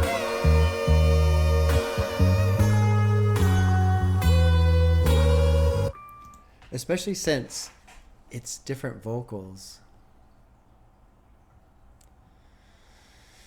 It's almost like God, I feel like it's the idea is God watching this drunk prayer and imagine the contrast there between someone saying, I can see you shining, watching this person, while the other person, the drunk, the person who's in prayer, the person who's begging to be saved, and not to say that that's exactly what's happening here, but how awful they feel. It's kind of like that contrast. Well, not quite. I was going to say the contrast about, the grandma turning 80 while he's on 3 Percocets. But I feel like it's a very similar exploration of the idea of how we view ourselves versus how somebody else views us. Because that other person is viewing the drunk prayer as going, look at that person try. He's trying so hard. But the drunk is thinking to himself, I failed. I failed. And how different those two things are. That's another thing with talking about the idea of we don't give ourselves enough credit. We're going to fail. And we know this. We know we're going to fail. No one's perfect. We all know this. Yet when it happens to us, we go, oh, I failed. Yeah, but of course, you're going to fail. So why do we kick ourselves so much for it? Well, we know it's going to happen. How come we don't look at it and go, yeah, but I sure did try? That's what I love about sports. Especially when the person who doesn't win goes, you know what? I just got beat. Because there's a difference between losing and getting beat, right? Sometimes you just come across people who are better than you, and that's it. And you literally give it everything you've got. You tried as hard as you could. You played as well as you could possibly play. The other person was just better. And there's almost like a satisfaction in that of, well, you know what? That person's better than me. I got beat. Props to them. There you go. Versus losing, where it's like, well, I didn't really try that hard. And yeah, we kind of came back at the end there because we were realizing, oh crap, we're going to lose. But then it was too late. And then we made a couple mistakes. And then we just lost. But sometimes that same metaphor applies in us in life, in our personal struggles. You can try and fail. And and guess what? Just try again the next day. If you keep trying, you're going to have success. You're going to get some wins. You're not going to fucking lose every single time. Just like no sports team can lose every single time, except for the Detroit Lions that one year. Shout out to the Detroit Lions. 0-16, poor bastards. So give yourself, even if you fail, give yourself credit for trying. I'm trying. At least you thought about it, right? At least you told yourself, I don't want to do it. I'm not going to do this. I'm not going to. And okay, I failed. But at least you fucking thought about it. You just didn't walk into it and not even put forth a fight, you know? Fighting is trying, even if you don't win that specific battle. You're still fighting the war. The war goes on. Just keep fighting. And don't kick yourself for losing a couple battles here and there. You're going to lose a couple battles here and there. You have to. Otherwise, you'd be perfect. And if you were perfect, you wouldn't have these fucking problems to begin with. You damn kids. I'm kind of on one today. It's fun. Oh, God, I didn't even notice. It closes with I can see you shining. And it opens with him. Or wait, I think it's him, right? I can't see you shining. Is it him saying I can't see you shining? We got to listen to it again real quick. Let's completely... He's saying I can't see you. Per the annotation, per the notes. I don't know. Genius could be wrong. But if he's saying, I can't see you shining in this mumbling voice, which would be the drunk looking for God while failing, and then you've got these backing vocals saying, I can see you shining. That's it. That's exactly what the contrast is. Right there. God, what a beautiful fucking song. And it's just the opening lines and the closing lines. They're looking through me. You don't see me. You don't see me. I thought I made it out the sea, but I was dreaming. Ursa Major was late. Come and scoop me up. Who is that? Ursa Major is a constellation in the northern sky that resembles a bear. Oh, no kidding. And the tail of the bear is the Big Dipper. Oh, well, there you go. So he's looking up at the sky. So now he's just calling on a constellation to come save him. My heart was banging out the cage. They caught us speeding. We hid the babies in the framing of the hoopty. So like the drugs, oh shit. Shove the drugs under the frame of the car, bro. I was hugged and I was cuddled. I was smuggled across the puddle. Thought my destiny was struggle. God had impressed on me the message, scribbled sluggish. Let's click that. God has answers Mavi's concerns, but Mavi is unsure of what exactly the message was. He needs more development. Maybe. God impressed me that scribbled sluggish. I don't understand. I tried my best. Repeated yells was all I mustered. Performed surgery on myself with just a cudgel. If you don't know what a cudgel is, it's like a crude, like mace. Like think of like an old school caveman wooden stick thing. That's kind of like a cudgel. Well, actually, I might be wrong about that. I'm just thinking of like Diablo 2 cudgels. Anyway, imagine performing surgery with a very blunt, round tool. That's not going to do anything, right? There's no surgical precision there. But that's what he's saying. I just beat myself to death with this thing, trying to fix myself, right? I'm more certain about my death than my construction. I pull smoke till I'm out of breath to try to function. The guiding sun from my little brother, my combustion, which is another way of saying my fire, which is a great way of doing that. I'm a robot for the media. Show bones off from the preening. I've been roped off where you see me now. So he's on the other side of the rope. He's made it kind of a thing, right? Choked off from the scenery post-op. It's just prolonging my lease again. My phone off. Won't hold regard for reaches in. I drink till I can't feel it. And then we got this prayer. Oh my God, my Lord, my Savior. I know I'm blessed. I'm touched. Pull out my pain in this cup. And this is a biblical reference. I don't remember, but, or actually, isn't it like part of communion? Something about the cup? I don't remember. It's been a while. I swear I'm done feeling. And I drink till I can't feel. I swear I'm done feeling. And it's like just this incredible contrast of somebody drowning their sorrows because they feel so much pain, because they feel like a failure, while the person who they feel like they're a failure in the eyes of is watching them, cheering them on. You're doing so well. I'm so proud of you. Like, God damn it. Like, it's heartbreaking. It's heartbreaking to think of that kind of contrast between any two people. That's why it's important, man, to like say things to the people around you. Let them know how you feel. Especially if it's positive, let them know. I try to tell my son as much as I can. He knows I care about him and I love him and I'm proud of him and all that stuff. But That doesn't mean I want to stop saying those things. You know, I got to keep saying that shit. Okay. Let's move on to track 11, which is called The Giver. Producer is Beach Noise. Drop it in track 11. Yeah.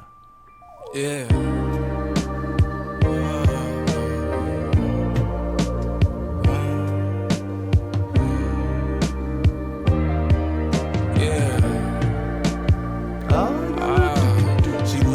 She loves me not. I'll find you in another's eyes. The promise of another life, cool, but what's on the other side? With whom you gonna trudge the aisle? Open arms if wasn't mine. For whom you gonna become a bride? The moon I flung among the skies. Who view you as another guy? I surely love to meet him if this church should come in other sizes. Otherwise, I much prefer surprise and news your lover died. I struck that line, but it just crept erupting from inside. I want you to be happy. How you happy with another guy? What's wrapped in me? Is he just as fine? It's rattling, not gonna lie. Is that enough to cut a tie? Don't mean to blow you up this time of night. Can't scrub you from my mind. I'm tripping, dragging and fashion up some reply. Just make it make sense to me. Yeah. Am I so much of a stain to you? Mistake to you? You can't erase history. That's beautiful. Yeah. Cool song. Very cool song.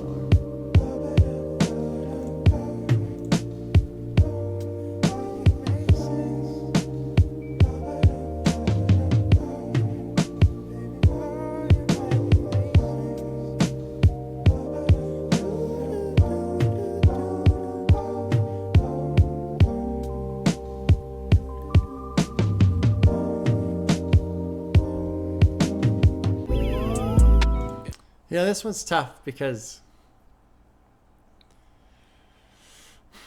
you can't control what other people do, and sometimes it's really hard to understand their perspective, why they, make the decisions that they do. But it would be really cool to, I don't know how possible it is, but it'd be cool to have this song from her perspective. Because we get our view, and our view is limited, and sometimes what the other person sees, it's like, oh, that's very different now, isn't it? I'll find you in another's eyes. That's sad right there. With whom you gonna trudge the aisle, loop at arms if it wasn't mine? Who are you going to become a bride? The moon I flung among the skies. With who for you is another god? I'd surely love to meet him in this church. If this church could come in other sizes. I don't get that line. Let's see. Here's what the annotation says. Mavi asks his beloved what other guy loves her so much and considers her divine, drawing an analogy with God. The church mentioned the next line is an allegory for either the girl's heart or the world. Well, Mavi doesn't mind meeting him, but she can't be loved by two guys at the same time. Sure. Okay. I do like this. Otherwise, I'd much prefer surprising news. Your lover died. I struck that line, meaning like I took that out. But it just kept erupting from inside. Like I didn't want to talk about that, but I sure do keep thinking about it. It sure would be nice if this guy would just die. That's terrible, by the way. You should never laugh at something like that. It's terrible. I want you to be happy. How are you happy with another guy? Was wrapped in me? Is he just as fine? It's rattling, not gonna lie. Is that enough to cut a tie? Can't scrub you from my mind. Make it make sense. Am I so much of a stain to you, a mistake to you, you can't erase history? Yeah, good shit, man. Good shit. Now I wonder how this plays out. I feel like there's been a very subtle hint, like a story arc in this album, but I'm wondering if this breakup will do something with the shadow or who knows. Let's find out. Let's move on to track 12, which is Too Much to Zelle. Producers are Stoic, which that name sounds familiar to me, and Grant LaPointe. Drop it in track 12.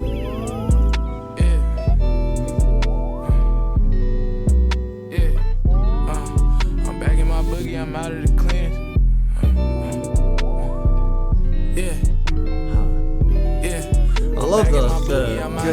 She just tell me soft I'm mean when guitar I get in my jam. Mama asked me when I leave that I tuck in the beam, cause she see that I am what I am. She the one who told me don't get blamed by a fan. To a dog creme de la creme off of scams. Everything clicked before we slid in the AM. We backed up that nigga, he play with my fam. Smooth on the rest cause I stand on respect. Stepped in my section from standing on next. Stood on my square, understand why she left, but it's all circumstantial. Don't have no regrets, it's a matter of time. Got a mind to remind her, but mind don't matter. A lasting impression was the last thing I had in possession. I liked where I slept, and she snatching up everything. Called by my dad, we was bagging up Mary Jane. It's too much to tell. Checking the mail, it's too much to zelle. Till they get touched, niggas tough as hell. They wasn't in love with my other self. Took all I could muster to mother help. I turned how they stung me to something else. Only told guns for my brother health. Don't know what I'd become if he wasn't there. But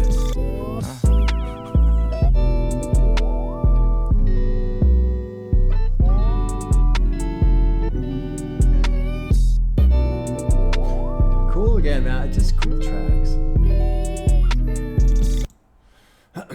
I don't know why it crossed my mind, but I was laughing a bit because that's a 2-minute song, and he put probably 4 times the amount of words that Tool puts in like a 10-minute song.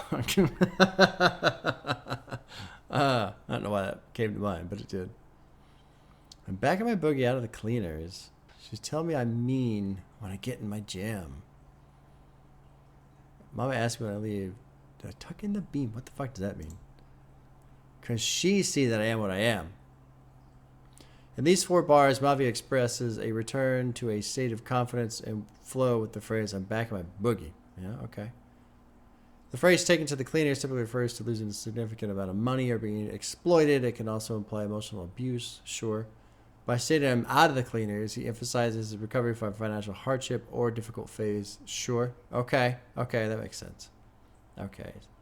The second line likely refers to his mother when he mentions she. The phrase I get in my jam suggests moments when he becomes aggressive and confrontational. When his mother asks, did I tuck in the beam, she's referencing a gun's laser sight, indicating her awareness of his violent tendencies.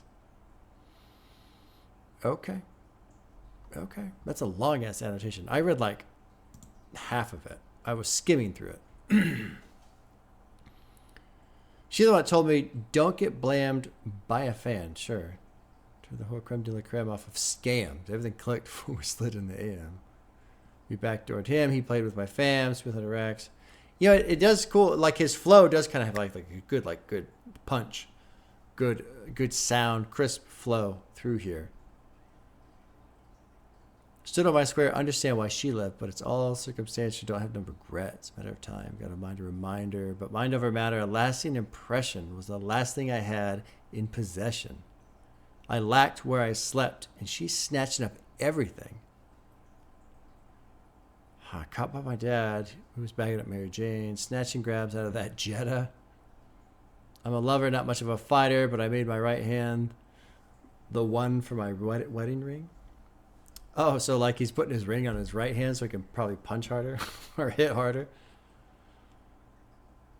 Claimed it was that. We was stashing the treasure. Same day I crashed, I was mad about my schedule. I can't make a scratch or a crack in my resume. So it sounds like this is some story from some shit earlier in his career, like before his career maybe. Or when he was trying to get started up. Oh yeah, Truckin' Howard is a freshman. Yeah, okay. There you go. But it's too much to tell. Is this like a thing of he's not gonna be a rap snitch Ganesh? Or is this not gonna tell all the details of this story? They wasn't in love with my other self. Took all I could muster to mutter help. I turned how they stung me to something else. Only took guns for my brother's health. Don't know what I'd become if it wasn't there. Too much to zelle. I wish there was an annotation for that. I wonder who Zelle is. I think of Denzel, but I doubt it's Denzel. Denzel Curry. Okay, so he's got his confidence back after the giver, or maybe maybe not. It's more of like a callback to back in the day type of a thing. Let's move on to track 13, which is called Testimony. Ben 10K, Dane's Blood, Tom Levesque. Here we go. Track 13. yeah, man, it's an honor, it's a privilege. It's an honor, it's a privilege. I love that horn. Fucked up as a child, I took my daddy hydros, ain't looking granny Bible. But I got high and tried to write it with my eyes closed, overdose trying to micro. Jugging off the clock and off the books and off the tightrope. Delicate balance, family wincing, unconvinced it's the best I can manage. I submit that there's no vet that says steps that I'm dancing. I'm unsettled but chance it. I think death was my last kiss, I'm a helpless romantic. But I got wishes, wish my granddad was here, I'd tell him that I did it. Wish that things were easier for me and my sister. Wish that things were simpler between me and my brothers. I wish for peaceful sleep in the dreams of my mother. I wish the threat of loss ain't come with all my luster. And with my final wish, I'm wishing for another. Or like 3 more, until I slumber with my brothers on the sea floor. I'm a living dream. Just to be able to be here for work and travel and see the world and experience the love of so much people and contribute something to the world. That's all my family ever wanted for me. All anybody who's ever loved me ever wanted for me. And they wanted it for themselves too, but sometimes, like, you know what I'm saying? Life is shorter than the imagination. Life is shorter than the imagination. And I'm just glad I get to walk in all their paces. It's a blessing. It's a blessing, it's a blessing, it's a blessing. All right. I like that one. Testimony is beautiful. That's beautiful. It's all anybody's ever who loved me ever. Oh wait, I said that all anybody who's ever loved me wanted for me. They want it for themselves too, but sometimes, you know what I'm saying? Life is shorter than the imagination. Yep. That's beautiful. I love the ending section. Beautiful song in general, but that last bit was excellent. Fucked up as a child, took my daddy hydro, ain't looking granny's Bible, but I got high. I tried to write it with my eyes closed, overdose trying to micro, jugging off the clock and off the books and off the typewriter, delicate balance, family rinsing, unconvinced. So they're unconvinced that he can manage, I suppose, this balance of, doing drugs but not letting it consume him. I guess, I don't know. It's the best I can manage. I submit that there's no vet.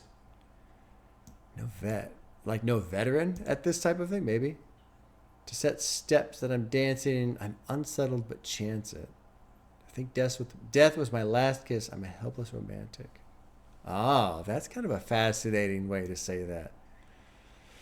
So there was that thing about seeing the where maybe he overdosed or had a near-death experience. I don't remember exactly what or when that was, but the idea of, I think death was my last kiss, and I'm a helpless romantic. Being, if that's the last person you had a kiss with, you just kind of like hold on to that memory. Maybe. I'm not saying it very well. He's saying it way better.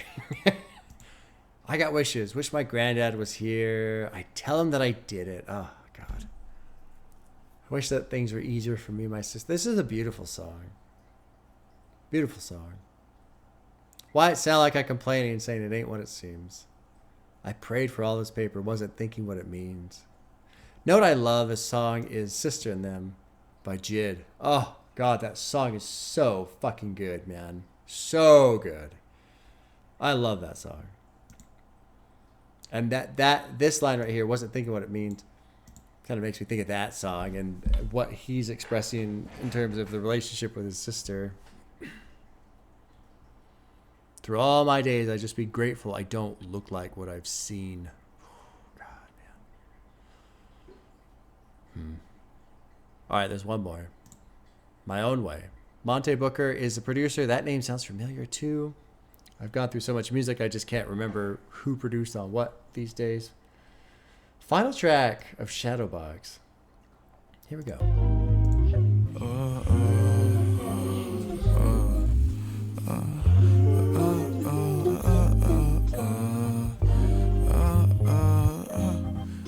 Yeah, betrayal make me afraid to use my heart, but it's the only tool I got. Confuse the rubble for the top, abuse the only rule I got. My record skipping like a rock, depression snipping at the plot. Alleged missions I would ride, I rest my winnings with my God.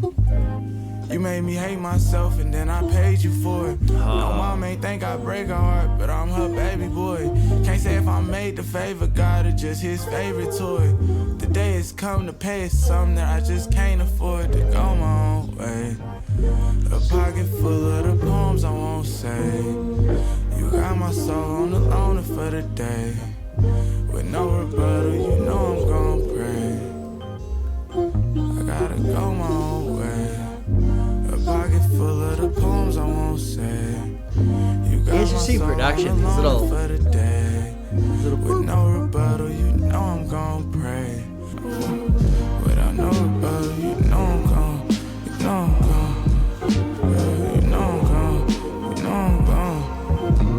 You know I'm gon' pray, gon' pray. You know I'm gon' pray. You know I'm gon' pray.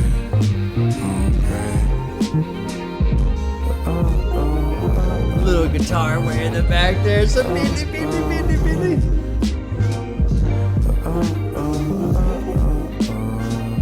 I love this like crunchy sound.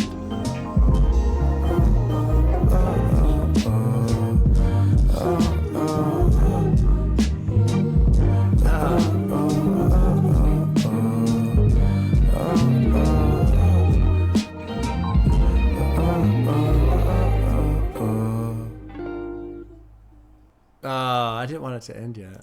I wasn't ready. Betrayal make me afraid to use my heart, but it's the only tool I've got. I love that. I love that. The only tool I've got. Confuse the rubble for the top. Abuse the only rule I've got. My record skipping like a rock. Depression snipping at the plot. Alleged missions I would ride. I rest my winnings with God. You made me hate myself. And then I paid you for it. So this must be an ex-wife. It's got to be an ex-wife. Because there's reference about you snatching up the places I stay or something like that. So like she's getting the house type of a thing. I suppose. I don't know. No mom ain't think I'd break her heart, but I'm her baby boy. I don't know which way that can go. Because I know I think I'd break her heart. Like whose heart? His mom's heart or his ex-wife's heart? But I'm her baby boy. So different ways, right? Like you can break your mom's heart by, doing something that makes her sad. And so now your mom's heart is broken. But maybe his mother didn't think he would break his wife's heart. But then in that context, but I'm her baby boy. What the fuck does that mean? Like what, what kind of history is there from his childhood that makes it not surprising he would break his wife's heart? I don't know. Of course, if he's talking about a wife to begin with. Can't say if I'm made to favor God or just his favorite toy.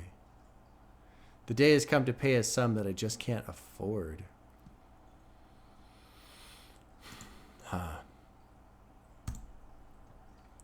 Go my own way, a pocket full of poems I won't say. You got my soul on loaner for the day. With no rebuttal, you know I'm going to pray. I love it he's saying, you know I'm going to pray. I like that throughout this album there's been a fairly consistent theme of reaching out to God. And I like that it hasn't gone away. Like there hasn't been really anything that says, well, screw it. If you're not going to help me, then I'm not going to pray to you type of. Like that has been a consistent thread through this album. And why do I like that? That's really the question. I think the reason why I like that is because my impression is it reemphasizes the I'm not going to quit. I'm going to keep trying.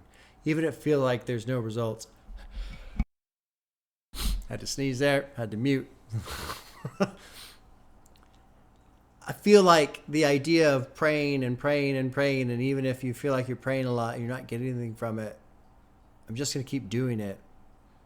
Because there's no harm in trying something. Especially if it's something to try and improve your life, Like say you're struggling to lose weight. And you're trying and you're trying and you're trying, and maybe you're not seeing the progress you want to see or whatever.